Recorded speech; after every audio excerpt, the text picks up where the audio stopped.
I'm going to be talking about American Primeval. I'm sure most of you by now have had the chance to watch this on Netflix. It premiered on January 9th. It is the story of, I'll use some lines from our promo, the intersection of the West, mountain men, Mormons, Native Americans, greed, power, lust. It's a pretty compelling drama. It's pretty gritty. It's pretty graphic. And there are a lot of opinions about this. So before it even came out, and when it was first out, there were lots of headlines that seemed to be concerned with the historicity of the program. What's it going to be like? How will it hold up to the real LDS prophet when they show Brigham Young? Is it going to be historical? They're asking. Is it accurate? They're wondering. And what are the tired tropes of American Primeval get wrong about, Mormonism? So everybody's talking about it. People are blogging about it. People are podcasting about it, all of us included. And then everybody got to take a look at the show, which was interesting. So the church finally has weighed in on their opinion on American Primeval because we were curious. What did they actually think? Will they actually come out and say something? So they put out a statement in the church news. This headline says, "Church says American Primeval misrepresents Brigham Young and calls the series dangerously misleading." It also says LDS Church unloads on American Primeval, calling the inaccuracies and stereotypes dangerously misleading. So I don't think there's any doubt here that they're not exactly happy with the program, which everybody is watching, right? Did you guys both watch it? I have not watched it yet, but I have heard a great deal about it. And so I formed very distinct opinions without watching. Well, there you go. And you saw it, right, Bill? You said you watched it with your girlfriend. Yep, I finished all 6 episodes. Okay. I really enjoyed it as a movie. I've got my issues with the history not being perfect, but not all TV shows are meant to be historical dissections. So exactly, and that's how I look at this. It is historical fiction almost, and it didn't capture details that were accurate. I don't think it was really expected to. It was sort of the essence and the tone of the era, and I think it did that very well. And anybody who watches historical dramas, they know that's what it is. You're not going to you have to make concessions as far as time and space and place to be able to get your story in. Most people understand that, but the church took a very definite stand by putting this statement out, which I was surprised because lots of times they'll leave things alone, but somebody definitely wrote something. So we're going to go through this. The title of the statement is Depictions That Deceive. Okay. Wait a second. What? Yeah. No, I know. That right there. Well, they know what they're talking about when it comes to depictions that deceive. I know. I have to say this whole statement, to have the nerve to put this out and say some of these things, I'm just going to try to get through it without scoffing if I can, because I'm trying to be professional. Subtitle, When Historical Fiction Does Harm. Okay, so they're warning people right out of the gate. A recently released streaming series presenting a fictionalized interpretation of events in mid-19th century Utah. While historical fiction can be illuminating, this drama is dangerously misleading. Brigham Young, a revered prophet and courageous pioneer, is by any historical standard egregiously mischaracterized as a villainous, violent fanatic. How dare they? By any historical standard? Any historical standard. Yeah. Okay. Apparently so. Other individuals and groups are also depicted in ways that reinforce stereotypes that are both inaccurate and harmful. So they're trying to lump, everything that happens in it into one big basket. As to the Mountain Meadows Massacre, and I feel, who says as to thee in a professional statement? It seemed a little strange to me. As to the Mountain Meadows Massacre, which the series inaccurately portrays as reflective of a whole faith group. I agree. It inaccurately portrayed it, and we're going to get into that later. The church has long acknowledged and condemned this horrific tragedy. It has also taken significant steps to uncover and share the full truth of what happened and promote healing. Okay, there we go. Let's see, next slide. Rest of the statement. The problem with such deceptive, graphic, and sensationalized storytelling is that it not only obscures reality and hinders genuine understanding, but it can foster animosity, hate, and even violence. This is particularly troubling today when peacemakers are needed more than ever. At a time when so many responsible leaders are condemning the division and hostility that dominates so much of our public discourse, we echo the plea of President Russell M. Nelson. The Savior's message is clear. His true disciples build, lift, encourage, persuade, inspire, and sue. Sorry, that's another story. No matter how difficult the situation. True disciples of Jesus Christ are peacemakers. Peacemaking is a choice. I urge you to choose to be a peacemaker now and always. This sentiment, shared across many traditions, is resounding around the world today. It is the prophetic message of the Church of Jesus Christ of Latter-day Saints, a message of peace that all the modern prophets have shared, including Brigham Young. Yeah. Known for being a peacemaker. I love it when the church plays the victim card. Yeah, it definitely happened there. But as I said, a lot of those statements are people, when they read that statement, boy, the meme machine went on overload. I'm going to show you a few of those. There were quite a few posts dissecting this statement. Now, the one that we were looking at, and I was kind of chatting with some people online today, was the idea of Brigham Young as a peacemaker. I have a couple statements here. There are so many. Here's one where during the Reformation, his rhetoric was really out of control. He says, you say that man ought to die for transgressing the law of God. Let me suppose a case. Suppose you found your brother in bed with your wife and put a javelin through both of them.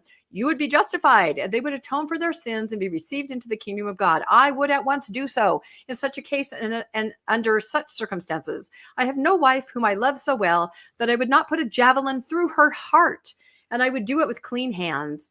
But you who trifle with your covenants, be careful, lest in judging you will be judged. So there's one of his peacemaking statements.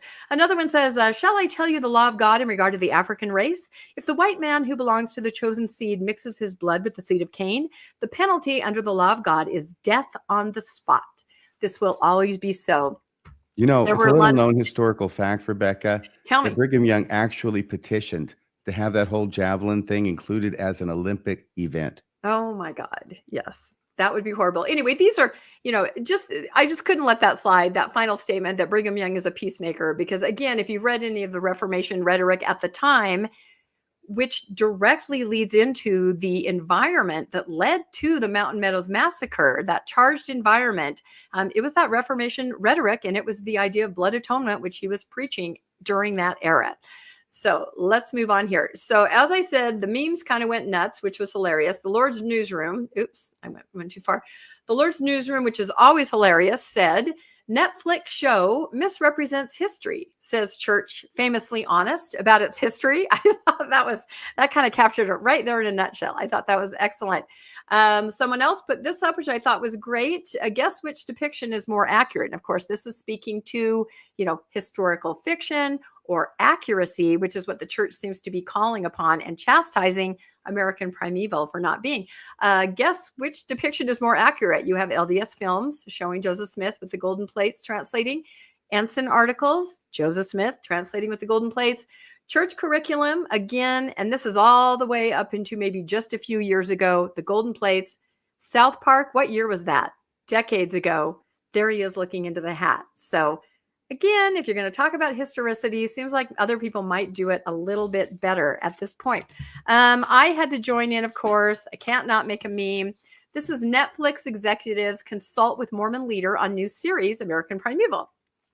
So the next Netflix executives say, Elder Packer, thank you so much for being one of our consultants on the new Netflix series, American Primeval, about Brigham Young and the Mountain Meadows Massacre. Do you have any advice for us?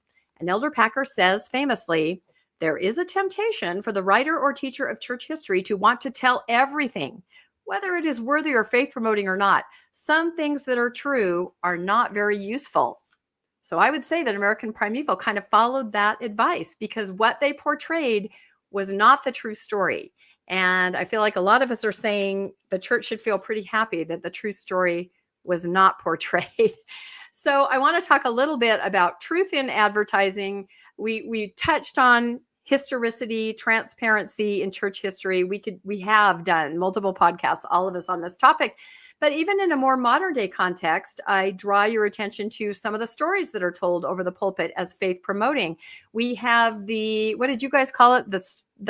The spiral of flaming death, the fiery death spiral of, anyway, RFM and Bill have podcasted about this story. That's not ours. That's not ours. That's someone else, I think. Mormonism Ours is the Live? President Nelson Flight of Death. Yeah, I'm going to also then go on to say that I myself podcasted on it, and that's mine. And the one next to it is yours. But of course, the story where President Nelson, he was on a plane, the engines caught fire. Every time the story is told, it gets bigger and grander and fierier, if I can say that. And of course, a lot of us have dug into this and been able to show that that is not historical. That is not what happens. Yet the story has been told over and over. So that's kind of interesting that they would find fault with American Primeval for showing something that isn't quite accurate.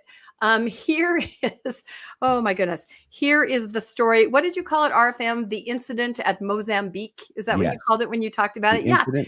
This is a more recent story where President Nelson says in its most recent version that he was at dinner in a mission home. Armed robbers burst in. They knew he was there. They held a gun to his head. They pulled the trigger. It didn't fire. He was spared. This story has been told over and over in faithful sources, the church news, Deseret news, and it gets bigger and bigger and more grandiose every single time. And we've been able to show that, no, this story is not accurate. And I have to point out that this is a prompt for lessons in church this year. This is from November. This is from the church website. It outlines that story again. They are encouraging teachers to tell the version where the gun is placed to the head and the trigger is pulled. It's the best version. This. Yes, we have debunked this many times, yet here it is in the church news saying, teachers, this is what you need to tell your people that this happened. So again, historical accuracy, See, when you get to the last version, it's usually the best. And now you've got two heavenly beings coming down instead of just one, and they look exactly like each other. That's a good point. That is a very good point. Yeah, everybody takes a lot of license with history. And when it's your religion, that's a problem. I also bring up the story of the red hat and the woman in the red hat, maybe not as well known. In President Nelson's biography, he told a story about a woman who he recognized at a conference, and she was wearing a hat, and he recognized her as someone that he'd given a Book of Mormon to years earlier. And he called her up and said, how many people do you think have been converted because of your conversion? And she said, I had a dream about this, that someone would ask me this question, and I have a list here. I mean, it's an incredible story. Well, some of the granddaughters of this woman who is a real woman who really did convert to the church got wind of this story and had to say to the publishers and to Deseret Book, this is not accurate at all. In fact, they said they were aware that Nelson occasionally would use this story as a faith promoting example, and it appeared in the Ensign, it appeared in his biography on LDS.org. However, in these versions, no mention of Korea, where he said that he gave her the Book of Mormon, Beverly being a nurse, she was not a nurse, or this encounter at a state conference. So again, like the other stories, they just get bigger and bigger. And she never wore a hat. No, I don't think this is an actual depiction of the woman. I mean, it could be. I don't know. But I really liked that hat. So the way they ended up finding out was that it was being promoted. The book was about to come out. And it was they had a chapter promo. I think it was at LDS Living. So it happened to have that story in the chapter. And that's how the other people found out that story was included in the book before it came out. Right. Somebody it was so close to coming out. They couldn't, they could not edit it. They just had to yank the whole thing. At least they had to just take it out. Yeah. Which thank goodness they did, So, but had not the family reached out, that story would have been included. And again, if we think back to that statement, very, very strong words against, not being historical, perhaps embellishing, not showing what's true. But you know something? I'm so sorry, Rebecca. No, go ahead. But it does make me think, we say, and I would say too, well, thank goodness it wasn't included in the book, right? Yeah. But then I think, should such an unvarnished falsehood be less serious only because by chance it was caught and it wasn't published? I don't think it is. I think it's just as bad. It is just as bad. The intent was to publish that. Yep. No, you're absolutely right. It's interesting because the family, a faithful family, said, they were very quick to alert them to their mistake because they didn't want people to ask their grandmother about this scenario and put her in a position where she would have to tarnish the reputation of President Nelson by saying that never happened. Yes. So that's very interesting. And then, of course, not just embellishing stories and making them bigger and bigger with proof that they are getting bigger and bigger, but also what is left out, which of course you guys have covered extensively. The Bonnie Cordon scenario, where she has mentioned several times stories about her grandson passing away. And of course, the darker side is that happened with family around in a hotel. They were all grilled by the police. It was ruled a homicide. That is never mentioned, anytime that she brings up this story. So, and there are example after example of this, whereas you just have to say, should the church really be making a statement like that? And here's another reason that I think a lot of people were thinking. It's called the Barbra Streisand Effect. Are you familiar with that effect, either of you? Oh, yes. Yeah. Yeah, it's a big deal. It's sort of like, don't talk about it. Just let it, keep it on the down low. It's kind of like, I remember going to a fireside when I was like 13 or 14, and the leader was up there pounding the pulpit talking about no necking and petting. This was in the 70s. I was very sheltered. I had never heard of that. I walked out of that meeting straight to my dictionary. I had to find out what that was. It sounded really exciting. It sounded really forbidden.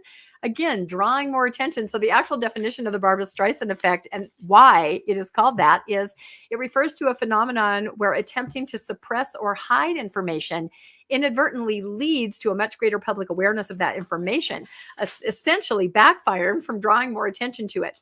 The term is named after the actress Barbra Streisand, who famously tried to sue a photographer to remove a photo of her house from his website. And in the suit, this caused a huge surge in people viewing the image due to the publicity of the website. It was something like 2 people had viewed it. And once she sued, like 500,000 people had gone to the website to see what she was complaining about. So I think a lot of people are asking the question, LDS Church, do you really want to draw attention to Brigham Young and what he was doing during that era? And more importantly, to the Mountain Meadows Massacre. And what's going to happen when somebody Googles that and then they find out the real story? That's it. And it's not a whew, it's Yep. oh my God, it's Yep. 10 times worse. It is 10 times worse. And that's exactly what we're talking about here. So I came across this post. I thought this was great on Reddit. It said, if American Primeval is historically inaccurate, please tell us what really happened, right? That whole statement just said there were terrible inaccuracies. Mhm. Well, don't leave us hanging. Please tell us, what did they get wrong? So they go on to say, in any other situation, if a person, organization has been misrepresented, they usually defend themselves by stating why the misrepresentation is wrong, and then they back it up with proof. They say that the show is incorrect and it makes them look bad without offering up historical accounts of the event. What is the point? No, that's not how it happened, and that makes us look really bad, but we aren't going to tell you what really happened because that would make us look even worse. And I think that's what's happening here, which is why everyone was surprised that there was even a statement drawing any kind of, attention to this. So, Rebecca, yes, that is a rookie error. Who's in charge? that's what I wonder. That's why I question even that paragraph where it says, as to the Mountain Meadows, that just does not sound professional. I don't know who's in charge. It's very strange. Anyway, so I, like Bill, and you can add anything here that you want, Bill, watched American Primeval. And I was especially interested in the Mountain Meadows Massacre portion because my founding LDS ancestor, that my maiden name is this ancestor's name, he was a shooter and a clubber in the Mountain Meadows Massacre. And I've talked about this before. It's something that I found out when I was working at BYU, cataloging Mormon history books. And I like to look my ancestors up in the back. And horrifyingly, I discovered that he had a major part to play in this incident. So I dug in and I tried to study as much as I could, especially from the older books. Yes. Can I just ask you something? Mm-hmm. What did that feel like? It felt like the whole world was crumbling around me. I mean, it was always very nuanced, but this ancestor was the first one to join the church. And he was always portrayed to me as this incredible faith-promoting person. He founded 2 cities in Utah. He has a park named after him. He was just this pillar of society. I had read his whole history. Someone had taken out his years in Cedar City. They were not there. And to find that, I didn't believe it until they showed a picture of him. I took that information to a family reunion. I was in my mid-20s when this happened, and nobody wanted to hear it. They told me to take it back to the car. Like they didn't want to hear. They didn't want to know. So I felt really alone for a long time too, until I finally found another cousin who had also stepped away from Mormonism. And I told him about it, and we kind of talk about it sometimes, but it is really hard when nobody understands what that was about. So it's always been something for me that was extraordinarily personal. I've led book club groups down to Mountain Meadows. I've gone with the wonderful Barbara Jones Brown down to the Mountain Meadows. So I've studied it a lot. So I was very interested to see how American Primeval would depict this. And so what did it show? And Bill, you can tell me if I miss anything. It showed that it was a group of sort of vigilante, ne'er-do-well Mormons kind of acting independently. It didn't seem to be really any ties to religion or a high council or formalized. They were just Mormons, and they were going to go attack this wagon train. So that right there is different. It showed that they attacked a wagon train and with some Mormons in it. And this is true. There were Mormons in the Baker Francher party, but they were Mormons who were trying to flee the area. They were trying to say, please take us with you to California. Very unfortunate. In the American Primeval, it showed that some of the Mormon attackers were killed. Okay, that's not accurate because none of them were. They say it happened near Fort Bridger. It didn't. It happened way down Cedar City area. Of course, that's another device in historical fiction where you put events kind of close together.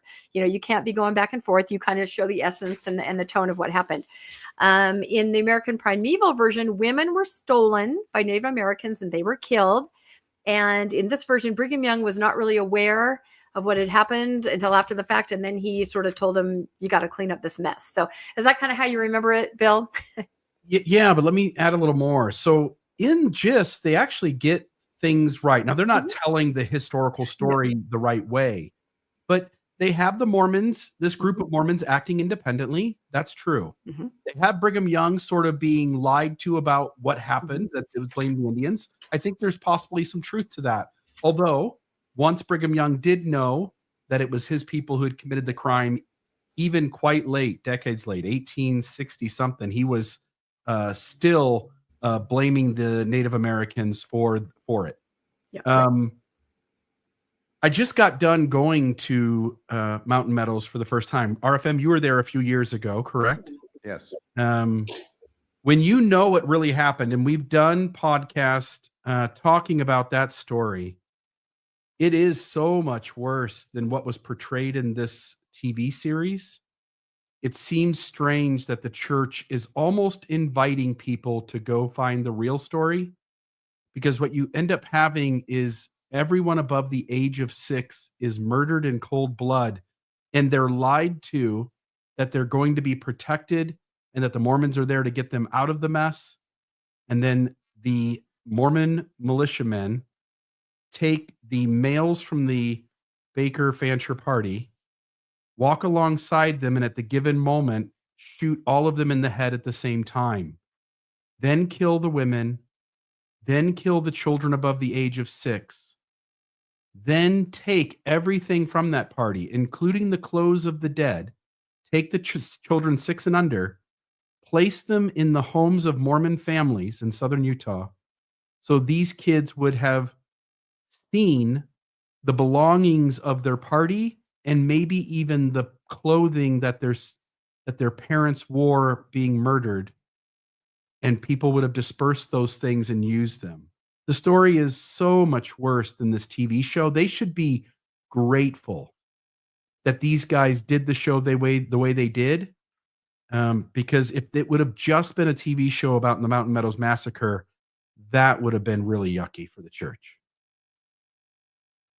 Yeah, thank you, Bill. Yeah, that's exactly what we're going to talk about, what really happened. And again, when you know the details, you just can't believe they would even open that Pandora's box, even remotely want somebody to go, I wonder what Mountain Meadows is, and Google it, because you're going to find out quite quickly. And just as I was putting together my list, kind of like what you just said, Bill, of what really happened, this article came out in the Tribune where they talked to Barbara Brown, and she wrote a book, Vengeance is Mine.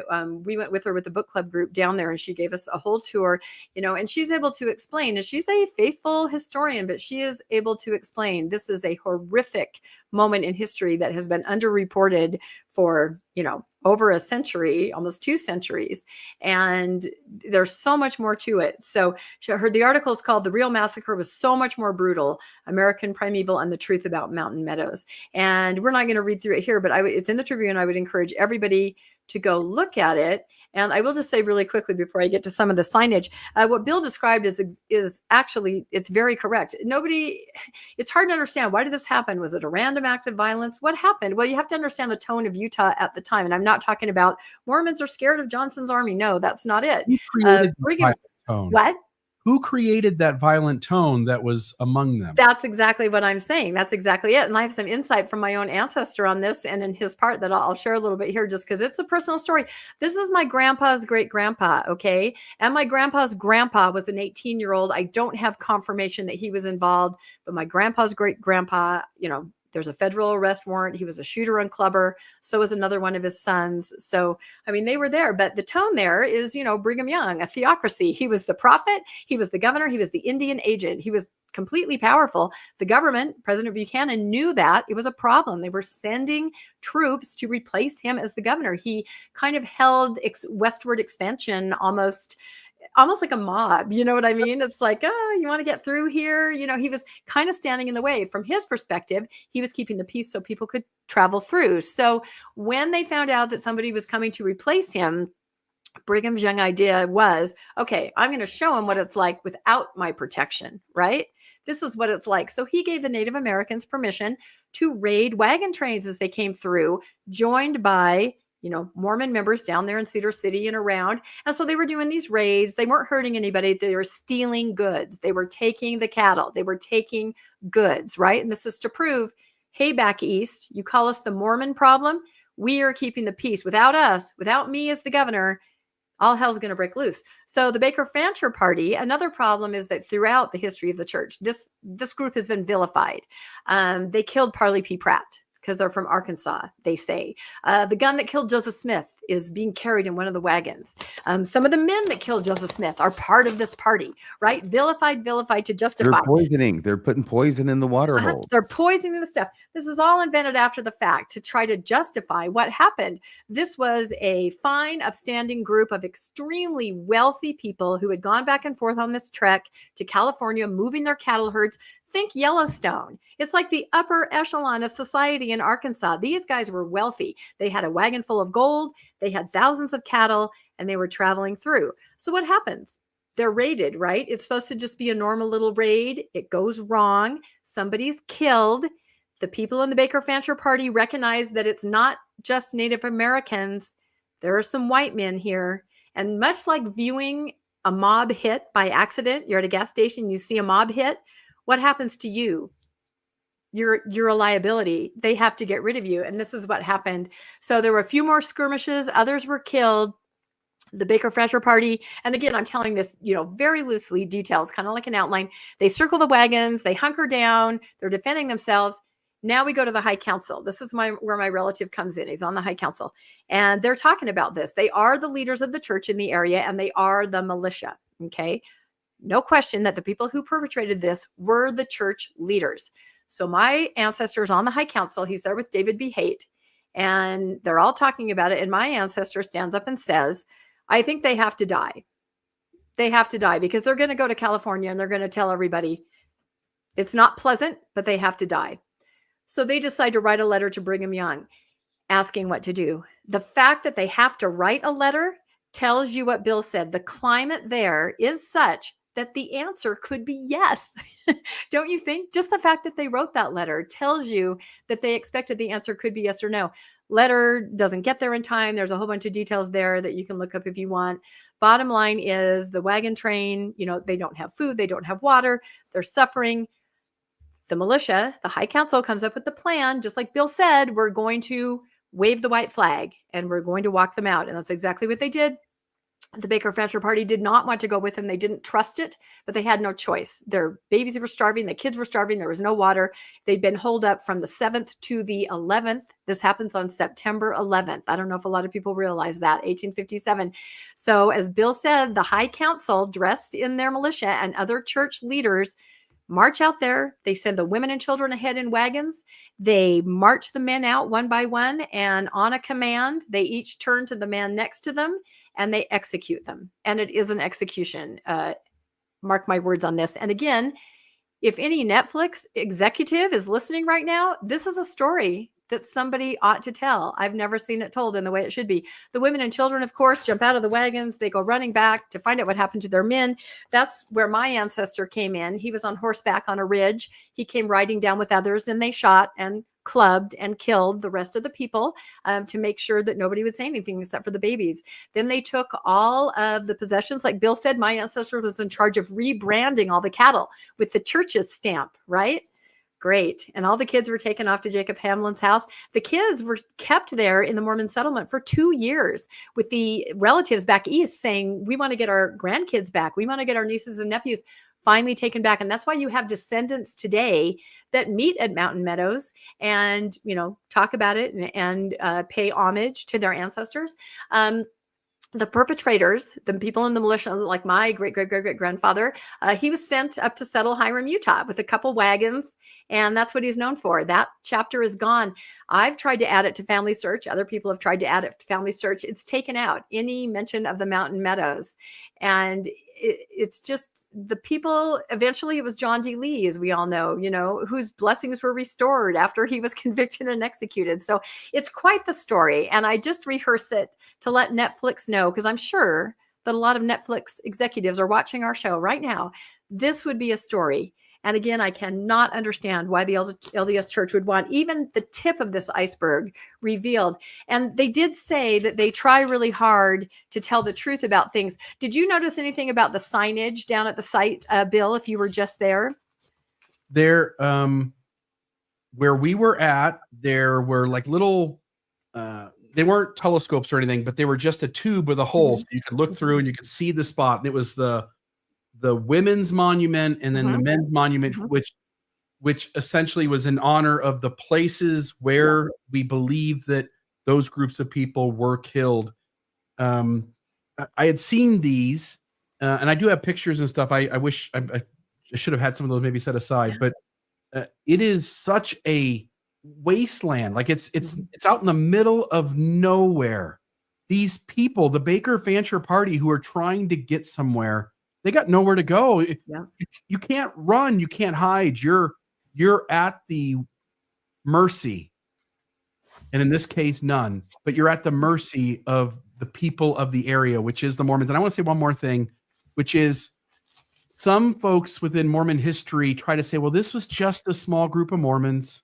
This doesn't represent the church in general. And one of the things they'll point to is they'll say, well, Jacob Hamlin was going the other direction, and if he would have been there, he would have stopped this from happening. I don't believe that. Jacob Hamlin, even later in life, just like Brigham Young, was also continuing to blame the Native Americans when he knew full well that it was the Mormons who did it. And I just don't buy that him being in the right place at the right time would have stopped this. There's no indication of his integrity being any better than the group that did the killing. Yeah, I think so too. He was actually off, if I remember, marrying his somethingth wife, like a 16-year-old or something, if I remember. He was out of town on his honeymoon. So, but what I noticed about the signage, and maybe you did too, our fam, that it isn't very clear as far as what happened. In fact, like I said, I took a group down once and I had some camera equipment. So people thought maybe I was a tour guide or I knew something. So I had a couple tourists come up to me and they said, what is it that happened here? I can't tell from the signs. What happened?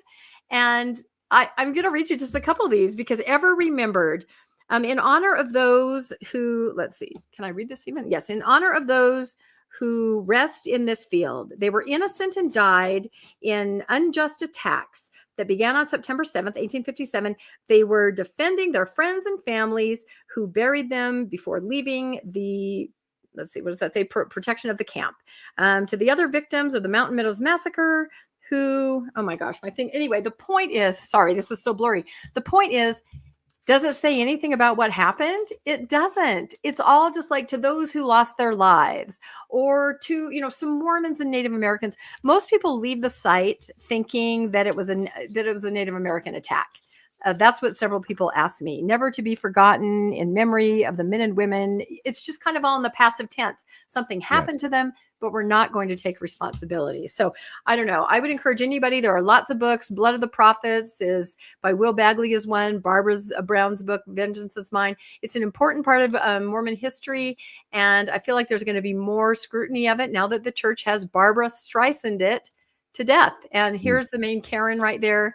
When I went down, I painted some little rocks and I said, I'm really sorry, great-great-great-granddaughter of a lieutenant in the militia. I kind of left them around.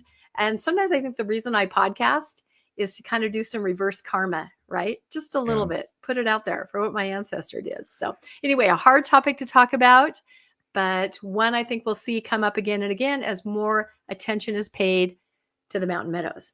All right. Any final thoughts on that from you guys? And we'll move on to RFM. Well, before we move on to me, the first thing I want to say is that is the most incredible, well-worded encapsulation of the Mountain Meadows Massacre that I've ever heard in my life.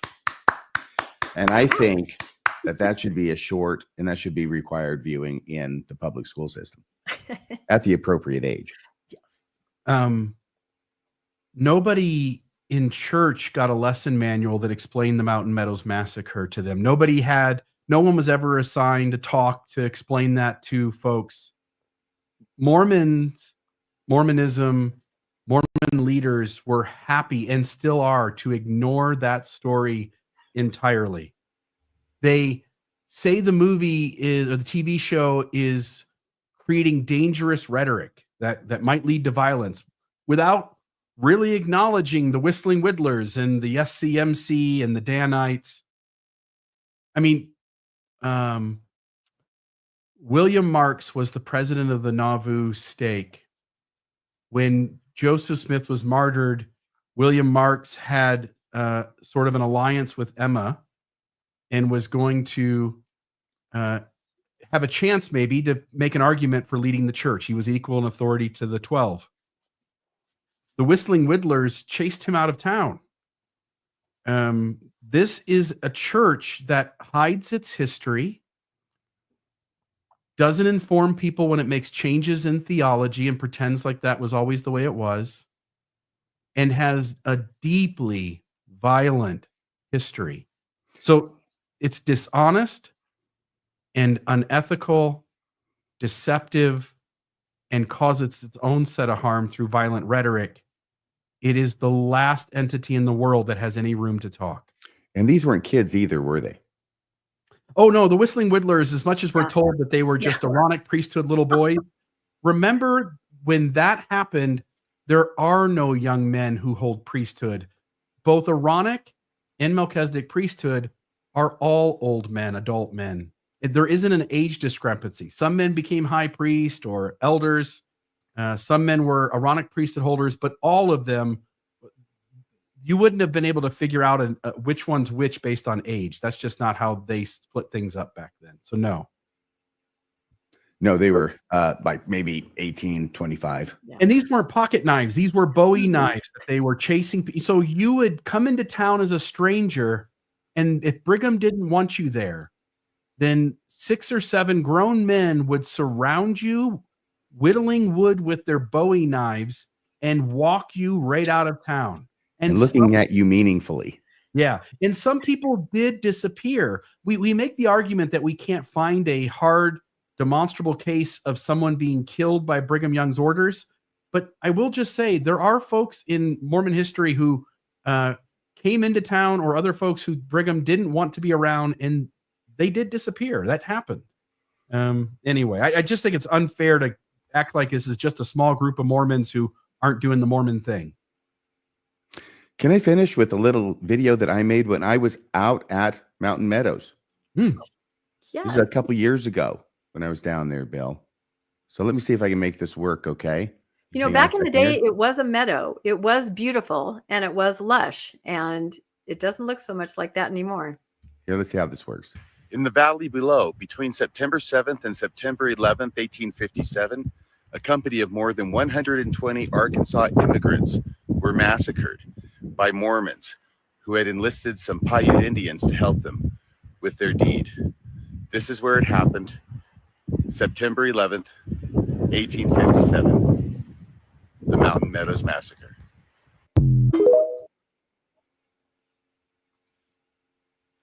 And there you have it. Wow. All right. I think we've covered that. Oh my Believe goodness. it or I not, hope no one every- else was up there. Yeah. Who was filming that? Was that Wendy? That was me.